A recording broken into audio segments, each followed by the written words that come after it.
இயேசு உங்களை நேசிக்கிறார். பிரியமானவர்களே, இந்த நாளில் ஆண்டவர் நம்மளோடு பேசும்படியாய் வேதத்திலிருந்து 2 வசனங்களை கூட வாசித்து ஆண்டவர் நம்மளோடு பேசுகிற காரியத்தை பார்ப்போம். அது அப்போஸ்தலனாகிய பவுல் கலாத்தியருக்கு எழுதின நிருபம் 1ஆம் அதிகாரம் 6வது வசனம் 7வது வசனம் இப்படியாக சொல்லுகிறது: உங்களை கிறிஸ்துவின் கிருபையினாலே அழைத்தவரை நீங்கள் இவ்வளவு சீக்கிரமாய் விட்டு வேறொரு சுவிசேஷத்திற்கு திரும்புகிறதை பற்றி நான் ஆச்சரியப்படுகிறேன். வேறொரு சுவிசேஷம் இல்லையே.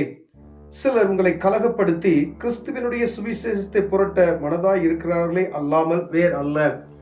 வேறொரு சுவிசேஷம் அல்ல என்று கலாத்திய மக்களுக்கு எழுதுகிறதை அப்போஸ்தலனாகிய பவுல் எழுதுகிறதை நாம் பார்க்க முடிகிறது. பிரியமான வேறொரு சுவிசேஷம். சுவிசேஷம் என்றாலே ஆண்டவராகிய இயேசு கிறிஸ்து பிறப்பு, அவருடைய பாடுகள், அவருடைய உயிர்த்தெழுதல், இதுதான் சுவிசேஷம். வேற ஒரு சுவிசேஷம் கிடையாது. வானத்தையும் பூமியும் படைத்த சர்வ வல்லமையுள்ள தேவனுடைய நாமத்தை அறிந்திருக்கிற ஒவ்வொருவரும் இந்த சுவிசேஷத்தை அல்லாமல் வேறொரு சுவிசேஷம் அல்ல. அப்படி வேறொரு சுவிசேஷம் வறுமையானால் அது உங்களை வஞ்சிக்கிறதா இருக்கும் என்று சொல்லப்படுகிறது. பிரியமானவர்களே, வேறு சுவிசேஷம் இல்லையே. சிலர் உங்களை கலகப்படுத்தி கிறிஸ்துவனுடைய சுவிசேஷத்தை புரட்ட மனதாய் இருக்கிறார்களே அல்லாமல் உங்க இருதயத்தை கலகப்படுத்தி உங்க இருதயத்தை திசை திருப்புவதற்கு அவர்கள் மனதாய் இருக்கிறார்களே அல்லாமல் வேற ஒன்றும் இல்லை. இப்ப இயேசு கிறிஸ்துவின் சுவிசேஷம் மாத்திரமே சுவிசேஷம். சுவிசேஷம் என்றாலே அது மாத்திரமே. பிரியமானவர்களே, நாங்கள் உங்களுக்கு பிரசங்கித்த சுவிசேஷத்தை அல்லாமல் நாங்களாவது வானத்திலிருந்து வருகிற ஒரு தூதனாவது வேறொரு சுவிசேஷத்தை உங்களுக்கு பிரசங்கித்தால் அவன் சபிக்கப்பட்டவனாய் இருக்க கடவன். பாருங்க, ஊழியர்களா இருந்தாலும் சரி, வானத்திலிருந்து வந்த ஒரு தூதனாக இருந்தாலும் சரி, வேறொரு சுவிசேஷம் கிறிஸ்துவை அல்லாமல் வேறொரு சுவிசேஷத்தை பிரசங்கித்தால் அவன் சபிக்கப்பட்டவனாய் இருக்க கடவன் என்று வேதம் சொல்லுகிறது. பிரியமானவர்களே, அப்படியானால் இந்த சுவிசேஷத்தை மாற்ற நாம் இருதயத்தில் ஏற்றவளாய் நடக்கும்படி ஆண்டவர் வாஞ்சிக்கிறார். பிரியமானவர்களே, நமக்கு முன்பதாக இருந்த அநேக ஊழியர்கள், ஆண்டவரோடு நடந்த அநேக ஊழியர்கள், அப்போஸ்தலனாகிய பவுல் இவர் நமக்கு கருத்தாய் போதிக்கிற ஒரு காரியம் என்னவென்றால், இந்த சுவிசேஷத்தை அல்லாமல், இயேசு என்ற நாமமே அல்லாமல் வேற ஒரு நாமத்தை யாராவது பிரசங்கித்தால் அவர்கள் சபிக்கப்பட்டவர்களாய் இருப்பார்கள் என்று சொல்லப்படுகிறது. நாம் பார்க்கிறோம். தூதனாக இருந்தாலும் சரி. அப்படியானால் கிறிஸ்துவின் நாமமே அல்லாமல் வேற ஒரு நாமம் இல்லை. அப்போ எப்படி எவ்வளவு கவனமாய் நம்ம இருக்கணும்னு பார்த்துங்க. நம்ம வழிபடும் பொழுது இயேசுவே அவரை நோக்கி பார்க்கணும். அப்பா பிதாவே என்று கூப்பிடக்கூடிய புத்திர சுவிகாரத்தை படைத்திருக்கிற ஒவ்வொருவரும் இயேசு என்ற சுவிசேஷத்தை தவிர வேறொரு சுவிசேஷம் நமக்கு கிடையாது. பிரியமானவர்களே, கிறிஸ்துமஸ் காலத்தில் நம்ம இருக்கிறோம். கிறிஸ்து பிறப்பின் நிகழ்ச்சியை அனுசரிக்கிறோம். கிறிஸ்து பண்டிகையை ஆசரிக்கிறோம். இப்படிப்பட்ட நாட்கள்ல சுவிசேஷம், கிறிஸ்துவனுடைய சுவிசேஷம் வருகிறதா, மாறுபாடான சுவிசேஷம் வருகிறதா என்பதை பார்க்க முடியாது விசேஷம் அழைக்கப்படுகிறோம். பிரியமானவர்களே, ஆண்டவராகிய இயேசு கிறிஸ்துவை தவிர வேறொரு சுவிசேஷம் நமக்கு வறுமையானால் அது கள்ள போதகனாய் இருக்கும் என்று சொல்லப்படுகிறது. பாருங்க, நீங்கள் ஏற்றுக்கொண்ட, மீண்டும் அவர் சொல்றாரு, நீங்கள் ஏற்றுக்கொண்ட சுவிசேஷத்தை அல்லாமல் வேறொரு சுவிசேஷத்தை ஒருவன் உங்களுக்கு பிரசங்கித்தால் அவன் சபிக்கப்பட்டவனாய் இருக்க கடவன் என்று சொல்லப்படுகிறது. பிரியமானவர்களே, இயேசு கிறிஸ்துவின் நாமம் என்ற சுவிசேஷத்தை அல்லாமல் வேறொரு சுவிசேஷம் அல்ல. அப்படின்னா ஒவ்வொரு நாளும் இயேசுவோடு நம்ம நடக்கிற அந்த வாழ்க்கை, அதை மாத்திரம் நம்ம பிடித்து கொள்ள வேண்டும். ஒருவேளை வேறு யாராவது வந்து ஒரு நயவசனிப்பான கருத்தோடு நீங்க உங்களை ஆண்டவர் பெரிய காரியத்தை செய்வார்லாம் சொல்லிட்டு வேறு வித்தியாசமான சுவிசேஷத்தை சொல்லுவார்கள், வேதத்தை புரட்டுவார்கள். வேதத்தில் இப்படி சொல்லுவோம், எங்கேயாவது ஒரு வசனத்தை எடுத்து வைத்துக் கொண்டு அதன் வழியாய் நம்முடைய இருதயத்தை கலகப்படுத்துவதற்கு, உங்க ஆண்டவரை விட்டு வழி திருப்புவதற்கு ஏதாவது ஒரு காரியத்தை சொல்லி உங்கள் இருதயத்தை புரட்டுவார்கள். பிரியமானவர்களே, அப்படிப்பட்ட அந்த மாதிரி நேரத்துல நாம் ரொம்பவும் கவனமா இருக்கும்படியா, ஏனால் கூடுமானவற்றால் தெரிந்து கொள்ளப்பட்டவர்களே வஞ்சிக்கப்படுகிற காலம் என்று சொல்லப்படுகிறது.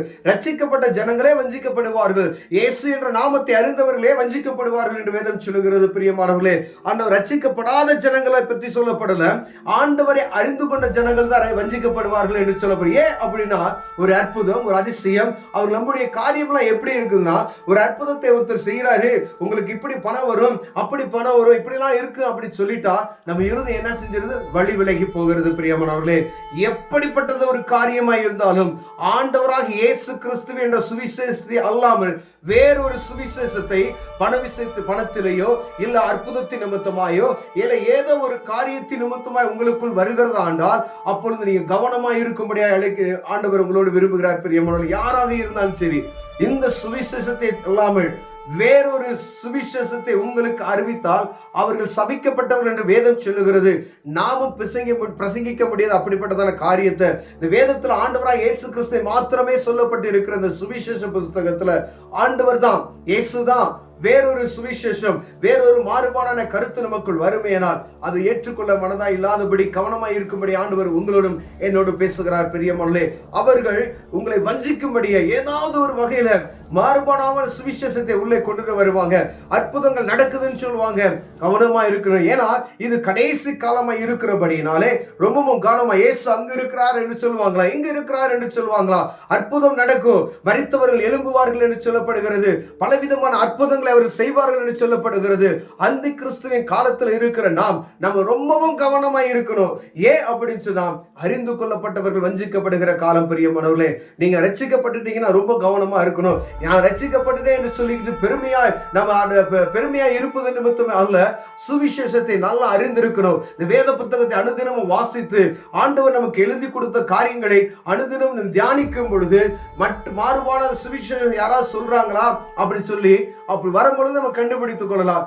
ஏன்னா அவர்களுடைய கடிகளினாலே அவர்களை அறிவீர்கள் என்று வேதம் சொல்லுகிறது. பிரியமானவர்களே, அப்படி நம்ம என்ன செய்யணும் அப்படின்னா, தினமும் வேதம் வாசிக்கணும், தேவ சமூகத்துல காத்திருந்து ஜெபிக்கணும். ஒருவேளை நீங்க வேதத்தை வாசிக்காதபடிக்கு யாராவது ஒருத்தவங்க உங்களுக்கு வேதத்தை நீங்க வாசிக்கல அப்படின்னு சொன்னா, மாறுபாடான சுவிசேஷத்தை உங்கள் இறுதி எனச்சியும் பற்றி கொள்ளக்கூடிய ஒரு இறுதியை நீங்க வேதத்தை வாசிக்கல அப்படின்னா, இந்த ஆண்டவருடைய வார்த்தையை நீங்க கேட்கல அப்படின்னு சொன்னாவே மாறுபாடான சுவிசேஷம் உங்களுக்கு எளிமை. ஏன்னா இதை நீங்க வாசித்தாதான் நீங்க கற்றுக்கொள்ள முடியும். இதை வாசிக்கல அப்படின்னு சொன்னா, யார் சொல்லுகிறதா இருந்தாலும் சரி, ஒரு அற்புதம் நடக்குது அப்படின்னு சொன்னா யார் நிமித்தமாய் அற்புதம் நடக்குது என்பதை கவனமாய் நம்ம பார்க்கணும். எல்லாரும் அற்புதம், ஏன்னா அவனும் அற்புதம் செய்வான், பிசாசும் அற்புதம் செய்வான் என்று எழுதப்பட்டு இருக்கிறது. அவனுக்கு அநேக காரியங்கள் தெரியும், அவனும் வசனங்களே போதிக்கிறவனாய் இருக்கிறான். அப்ப எவ்வளவு ஜாக்கிரதையை நாம் இருக்க வேண்டும் என்பது பாருங்க. நம்ம எப்பொழுதும் தேவனுடைய வார்த்தைக்கு கீழ்பட்டு வேதத்தை அனுதினமும் வாசித்து தேவ சமூகத்தை நோக்கி பார்ப்போமையானால் பொல்லாத வார்த்தைகளுக்கு அவன் மாறுபாடான சுவிசேஷத்திற்கு நம்மை காத்துக்கொள்ள முடியும். பிரியமானவர்களே, ஒரு வேதத்தை நீங்க வாசிக்கல அப்படின்னு சொன்னா மாறுபாடான சுவிசேஷம் எது என்பதை நாம் அறிந்து கொள்ள முடியாது. மிகவும் கவனமாய் இருக்கும்படி ஆண்டவர் விரும்புகிறார். கண்களை மூடுவோம், ஜெபம் செய்வோம். அன்பின் தகப்பனே, அருமையான நாளுக்காய் ஸ்தோத்திரம். ஆண்டவரே, ஆண்டவராய் இயேசு கிறிஸ்து என்ற சுவிசேஷத்தை அல்லாமல் வேறொரு சுவிசேஷம் இல்லை என்று நாங்கள் அறிந்திருக்கிறையா. ஆண்டவரே, நாங்கள் எச்சரிக்கையாக இருக்கும்படி எங்களை காத்துக்கொள்வீராக. இயேசுவின் நாமத்தில் பிதாவே, ஆமென், ஆமென்.